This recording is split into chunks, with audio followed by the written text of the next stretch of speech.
하늘 울리며 노래해 나의 영혼아. 은혜의 주, 은혜의 주, 은혜의 주, 은혜의 주, 은혜의 주, 은혜의 주, 은혜의 주, 은혜의 주, 은혜의 주, 은혜의 주, 예수. 모든 만물이 주님의 그 이름을 찬양합니다. 안녕하세요. 반갑습니다. 동행TV를 진행하고 있는 최성도 목사입니다.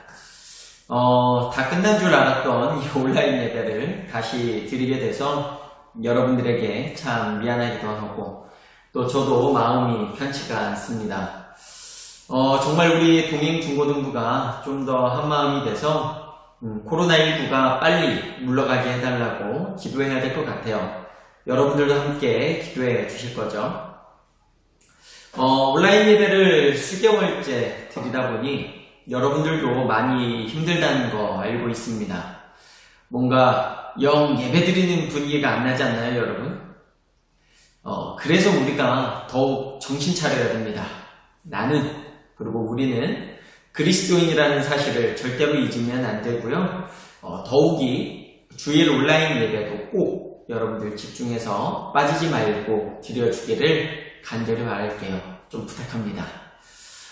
이번 주 그리고 또 다음 주는요, 성령 강림절을 맞이해서 2주 동안의 이 온라인 예배 시간에 조금 더 여러분들이 궁금할 만한, 그리고 여러분들이 신앙생활을 그래도 태어났을 때부터 신앙생활을 한 친구도 있을 것이고 또 학교를 다니면서부터 신앙생활을 한 친구들이 있을 텐데 이렇게 신앙생활을 해오면서 여러분들이 정말 궁금했던 것들, 또 그 신앙이 조금이나마 성장할 수 있도록 신앙연구소 시간을 가질 텐데요. 성경에서 나오는 이야기만이 아니라 하나님은 누구이신지 좀 더 깊게 알아보는 그런 시간을 갖도록 하겠습니다. 다소 재미가 없더라도 우리가 믿는, 또 믿어야 하는 분이 어떤 분인지를 알아본다라는 그런 생각으로 여러분들이 열린 마음을 활짝 열어주시고 그렇게 시청해 주시면, 또 이 예배에 또 함께 참여해 주시면 감사할 것 같습니다. 자, 그러면 한번 시작해 보도록 할게요. 이번 주 신앙연구소의 주제는요, 바로 하나님은 누구신가입니다. 네. 말씀 본문 따로 있는데요. 말씀 본문은 출애굽기 3장 14절 말씀입니다. 출애굽기 3장 14절인데요. 저와 같이 한 목소리로 함께 읽어보도록 하겠습니다. 성경을 준비한 친구들은 출애굽기 3장 14절을 펴주시면 돼요. 자, 다 함께 읽어볼까요? 시작! 하나님이 모세에게 이르시되 나는 스스로 있는 자이니라. 또 이르시되 너는 이스라엘 자손에게 이같이 이르기를 스스로 있는 자가 나를 너희에게 보내셨다 하라. 아멘. 여러분, 다윗이 설리반이라는 사람은요, 당신이 말하는 하나님이라는 이름은 무슨 의미를 가지고 있습니까?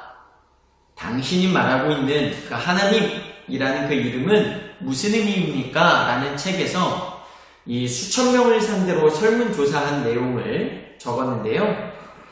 모든 사람들이 각자가 생각하는 하나님이 있다라는 거예요.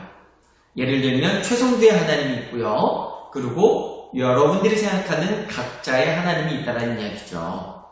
자, 누군가는 사랑이 많으신 하나님이라고 부를 수도 있겠고요. 또 누구에게는 공평하지 않으신 하나님이라고 이야기할 수도 있겠죠. 그렇게 각자가 생각하는 하나님이 있다는 겁니다. 그래서 하나님은 한 분이시면서도 수백, 수천, 수억 분의 하나님이시기도 하다라고 말하는데요. 자, 여러분은 어떤가요? 여러분이 생각하는 하나님은 어떤 하나님, 혹은 누구이십니까? 그렇지만 제일 중요한 것은요, 우리가 생각하는 하나님은 자유롭게 설정해도 됩니다. 그런데요, 여러분, 그 하나님을 허구의 하나님, 가짜 하나님을 만들어서는 안 된다는 점이에요. 못생긴 하나님, 가능한 얘기인가요? 거짓말쟁이 하나님, 못된 하나님, 어때요? 이런 것은 잘못된 정의라는 겁니다. 왜요? 목사님, 하나님은 저한테 거짓말한 적이 있으신데요? 제 말은 안 들어주신다고요. 하나님은 저에게는 절대로 공평하지 않으세요. 라고 생각하는 친구들 혹시 있습니까? 그건 하나님에 대해서 여러분들이 잘 모르기 때문일 겁니다. 한번 예를 들어볼까요? 예를 들어보자면 부모님은 여러분을 사랑하시죠? 그래서 우리가 원하는 건 모두 다 들어주시죠? 맞나요? 부모님께서는 우리를 사랑하시기 때문에 우리의 모든 요청을 다 들어주실 수 없는 겁니다. 왜요? 우리를 사랑하시기 때문에. 이 개념이 여러분들 이해가 가시나요? 이것을 이해했다면 이것을 하나님께도 적용하시면 됩니다. 하나님은요, 분명히 우리를 너무나도 사랑하시기 때문에 우리에게 정말 필요한 것만을 채워주신다라는 거예요. 그런데 그런 하나님의 마음은 모르고 마치 어린아이가 부모님이 장난감을 사주시지 않고 또 내가 먹고 싶은 불량식품을 사주시지 않자 길거리에서 엄마 미워, 엄마 나빠 하면서 소리치고 때를 쓰는 것처럼 하나님을 나쁘다라고 말하는 건 잘못됐다는 겁니다. 그것은 하나님을 잘 모르기 때문이라는 거예요. 자, 그러면 이제 우리가 하나님을 더 이상 오해하지 않도록 하나님이 누구이신지 한번 살펴보도록 할게요. 자, 첫 번째. 하나님은요, 우주의 창조자이시며 통치자이시다. 자, 성경에서 하나님은요, 본인을 나는 스스로 있는 자다 라고 자기소개를 하셨는데요. 자, 이 말은 나는 누군가에게 창조되거나 만들어진 존재가 아니라고 밝히고 있는 겁니다. 자, 우리 중에, 그리고 모든 인류 중에 부모님, 즉 사람의 힘이 없이 스스로 존재하게 된 사람이 있었습니까? 있었을까요? 네, 없었습니다. 하물며 하나님의 아들이신 예수님도 이 땅에 육신으로 오시기 위해 요셉과 마리아라는 부부를 통해 이 땅에 오시지 않았습니까? 우리는 누군가의 힘에 의해서 이 땅에 왔다라는 증거로 여러분들 다 가지고 있는 게 있어요. 뭘까요? 바로 배꼽이에요. 배꼽이 뭐죠? 엄마의 뱃속에서 탯줄을 달아 이 엄마가 먹는 음식을 통해 영양분을 공급받은 거죠. 배꼽이 있다면 우리 스스로 있었던 사람이 아니라 바로 누군가에 의해 이 땅에 온 사람입니다. 자, 이것은 결국요, 하나님은 이 세상 그 무엇보다도, 그 누구보다도 우월하고 초월적인 존재라는 것을 증명하게 돼요. 나는 스스로 있는 자다 라는 말은 오직 하나님 이외에는 말할 수가 없기 때문이죠. 자, 두 번째로 하나님만 가질 수 있는 능력이 있기 때문에 하나님은 위대하신 분이라는 거예요. 이 땅에 있는, 그리고 우주에 있는 그 무엇도 발휘할 수 없지만 오직 하나님께서만 발휘하실 수 있는 능력이 있습니다. 그런 속성이 있으신데요. 한번 살펴보도록 하겠습니다. 첫 번째는 바로 영원하심입니다. 영원. 하나님은요, 스스로 밝히시기를 나는 시작도 끝도 없다라고 이야기하세요. 왜 이걸 확신하느냐고요? 여러분, 하나님의 시작과 끝을 우리가 알 수 있을까요? 어차피 우리는요, 하나님의 시작도 알 수가 없습니다. 그리고 하나님의 끝도 알 수가 없어요. 혹시 여러분들 중에 하나님이 어떻게 생겨나셨는지 알고 계신 분 있나요? 알고 계신 분 있다면 저한테 말씀해 주세요. 네, 제가 그분을 모시도록 하겠습니다. 결국 하나님의 시작도 하나님의 끝도 우리는 알 수가 없죠. 그게 바로 창조주이신 하나님의 피조물인 우리 인간의 한계라는 거예요. 창조주이신 하나님의 피조물로 하나님이 만드신 우리의 한계라는 거죠. 우리는 하나님이 영원하시다고 확신할 수도 없겠지만 영원하시지 않다고도 할 수가 없는 존재들이에요. 하지만 유한한 우리를 만든 존재는 분명 우리보다 뛰어난 존재여야 하는 것은 당연한 이치이고 당연한 논리예요. 자, 예를 들어 볼게요. 여러분, 시계 아시죠? 째깍째깍. 시간을 보는 시계가 시계를 만들 수 있을까요? 시계를 만들 수 있어요? 그렇지 않아요. 복잡하고도 복잡한, 그러면서도 정확한 이 시계를 만들려면요, 시계 그 이상의 존재, 훨씬 더 복잡한 구조를 가지고 있는 우리 인간만이 만들 수 있는 것이죠.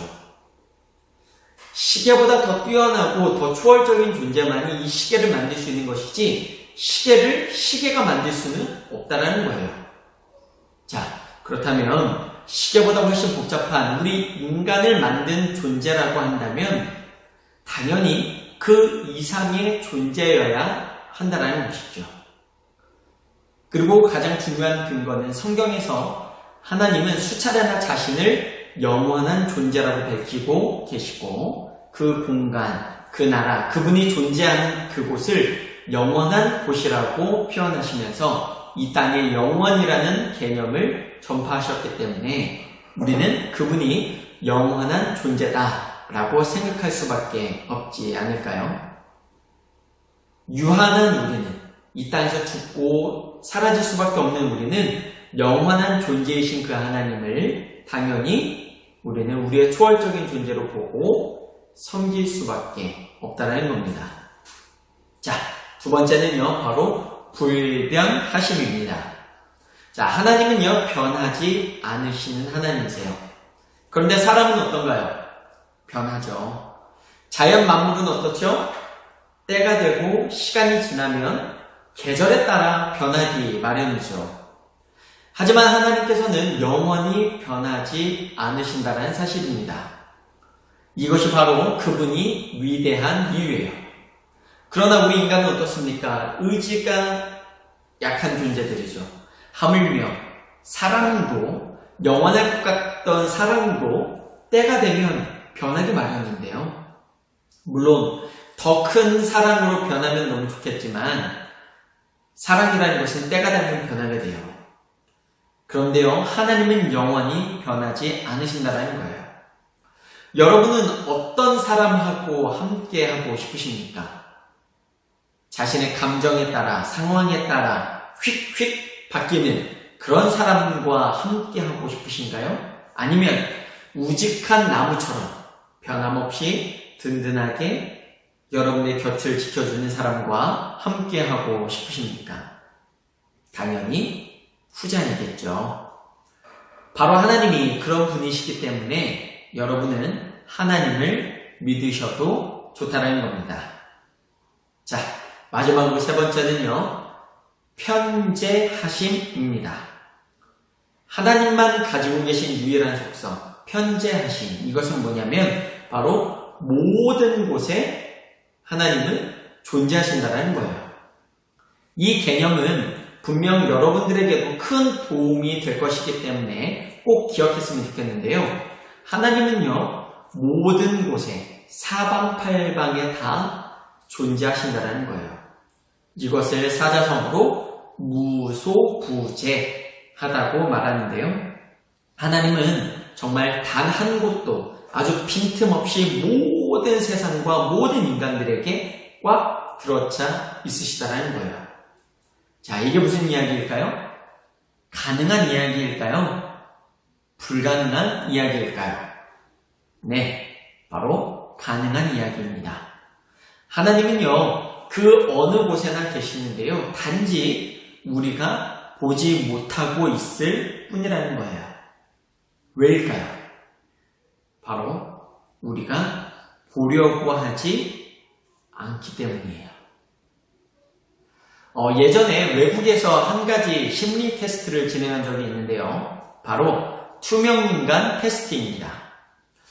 좀 짧게 말씀을 드리면 사람은 다른 것에 집중되어 있으면 중요하다고 여기지 않는 사람이나 사물은 바로 옆에 있어도 보지 못한다는 겁니다.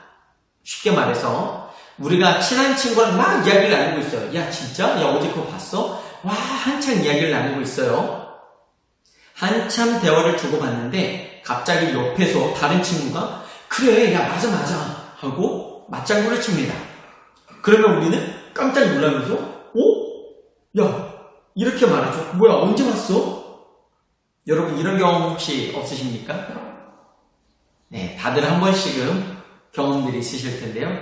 바로 이겁니다. 우리는 세상을 살아가면서요, 생각보다 우리는 보고 싶은 것만을 보면서 살아가고 있습니다. 보기 싫은 것은 보려고 하지 않죠. 우린 세상을 살면서 온통 보고 싶은 것만 보려고 하기 때문에 보려고 하지 않는 것은 보지 못하면서 살아가고 있다는 거예요. 물론 그것이 존재하지 않는 게 아닌데도 불구하고 말이죠. 하나님도 마찬가지입니다. 여러분 놀랍게도요. 하나님은요. 늘 어디에나 계셨습니다. 하지만 여러분 그 하나님을 보려고 하셨나요? 정말 진지하게. 나는 나무를 봐도 학교를 가고 학원을 가도 그것을 나에게 허락하시는 하나님을 바라보고 있습니까? 날마다 모든 곳에서 모든 상황 속에서 하나님을 볼 수 있는 우리 동행 중고등부 친구들이 되어지길 축복합니다. 날마다 우리의 삶 속 여기저기에서 우리의 곁을 지키고 계신 그 하나님을 조금만 더 보려고 노력하는 우리 친구들이 되었으면 좋겠어요. 자, 정리하도록 하겠습니다. 우리는요, 살아가면서 하나님의 존재에 대해서 얼마나 생각하고 있습니까? 여러분들 어때요? 신종 코로나19 때문에 집에 오랫동안 머물게 됐잖아요. 집에 있으면서 집 곳곳에 숨어있는 하나님을 발견해 보신 적 있으신가요? 여러분의 그 일상에서 얼마나 하나님을 만나고 계십니까? 정말 하나님을 믿고 있다면 우리는 일상에서 하나님을 발견할 수 있어야 합니다. 하물며 친구들의 마음속에서 또 얼굴에서조차 말이죠. 고3 친구들은 오프라인 개학이 시작되어서 이제 학교를 다니고 있을 텐데요. 밥을 먹거나 또 책상에서도 서로 이렇게 얼굴을 볼 수 없도록 해놓은 학교도 있다라는 소식을 들었습니다. 참 안타까운데요. 물론 쉬는 시간에는 자유롭게 친구들을 만날 수 있겠지만 그래도 학교 생활이 너무 삭막해진 건 아닌지 걱정도 됩니다. 여러분은 학생이죠. 아무래도 요즘이야 집에 오래 머물고 있기는 하겠지만 그래도 학교나 또 학원을 여러분들은 하루 중에 가장 오랫동안 머무는 장소가 될 겁니다. 학교나 학원이 말이죠.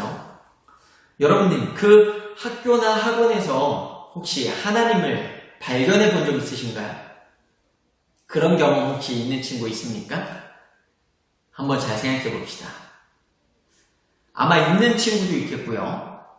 아마 하나님을 그림자도 본 적이 없는 친구도 있을 텐데요. 여러분들이 학원이나 학교에서 하나님을 발견하기 위해 노력하지 않으면, 보려고 하지 않으면 절대로 볼 수 없을 겁니다. 그러나 여러분이 진정 보기 원하고 또 보려고 한다면 분명 하나님은 여러분들에게 나타나실 거예요.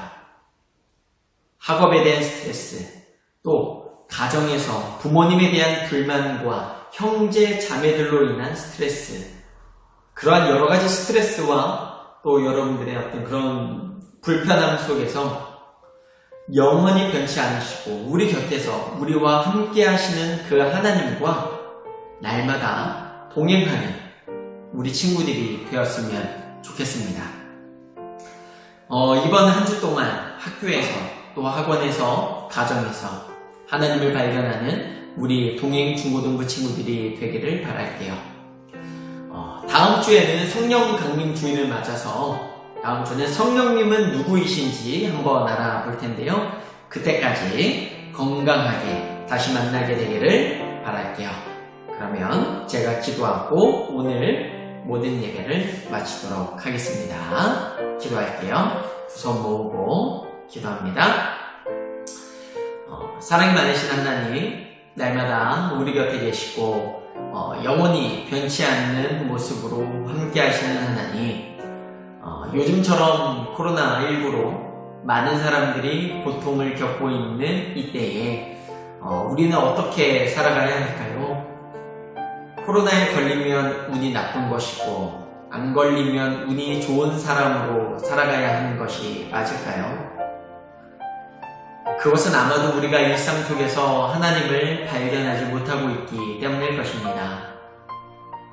우리의 곁에서 우리를 불꽃과 같은 눈동자로 날마다 지켜주시고 돌보시는 하나님이 계시기에 우리가 안전함에도 우리는 그것을 깨닫지 못하며 살아갈 때가 많이 있습니다. 우리를 용서해 주시옵소서. 이제 다시 학교를 가기 시작했습니다. 지금처럼 코로나19로부터 날마다 우리를 지켜주시옵고 또 우리를 지켜주시는 하나님께 우리가 감사한 마음을 잃지 않고 그렇게 믿음의 자녀로 살아가는 우리 동행 중고등부가 되게 하여 주시옵소서. 건강하게 우리가 하루빨리 다시 만나 하나님께 예배하고 싶습니다. 그때까지 우리를 돌봐주시고 지켜주시기를 간절히 바라며 사랑이 많으신 예수님의 이름으로 기도합니다. 아멘. 네, 감사합니다. 오늘은 모든 예배는 마쳤고요. 광고가 있는데요. 여러분들 왜 또 온라인 예배인가 아마 궁금한 친구도 있을 텐데 여러분들이 예상하고 있는 것과 마찬가지입니다. 네, 여러분 오랫동안 기다렸던 오프라인 예배를 또 코로나로 인해서 이번 주에도 드리지 못했습니다. 너무 미안하게 생각하고요. 아마 다음 주까지는 우리가 온라인 예배를 드려야 될 것 같은데요. 이런 때일수록 여러분들이 각자의 자리에서 꼭 기도해 줬으면 좋겠습니다. 우리가 이제 한 2-3개월이 지나가면서 너무 이 상황에 익숙해지는 것이 아니라 하나님 그래도 하루빨리 코로나가 물러갈 수 있도록 그래서 코로나로 인해 빼앗겨버린 우리의 일상을 하나님 회복시켜 달라고 여러분들이 밥 먹기 전에 짧게라도 기도하는 우리 동행중고등부가 되었으면 좋겠네요. 그래서 우리의 공식적인 오프라인 예배는요 6월 첫째 주입니다. 6월 첫째 주에는 우리가 오프라인 예배를 다시 지혜관에서 꼭 드릴 예정이니까요. 이번 주와 또 다음 주까지만 좀만 참아주시고요. 6월 첫째 주에 꼭 오프라인 예배를 진행할 테니까요. 미리 핸드폰 스케줄러에 미리 적어두세요. 그 날짜에 미리 알람도 좀 맞춰놓으셔서 우리가 그날 진짜 기쁨으로 많은 친구들과 함께 다시 만나서 기쁨으로 예배했으면 좋겠습니다. 여러분들 너무 보고 싶어요, 진짜. 네, 정말 너무 보고 싶고요. 우리 빨리 다시 건강하게 만납시다. 알겠죠? 안녕.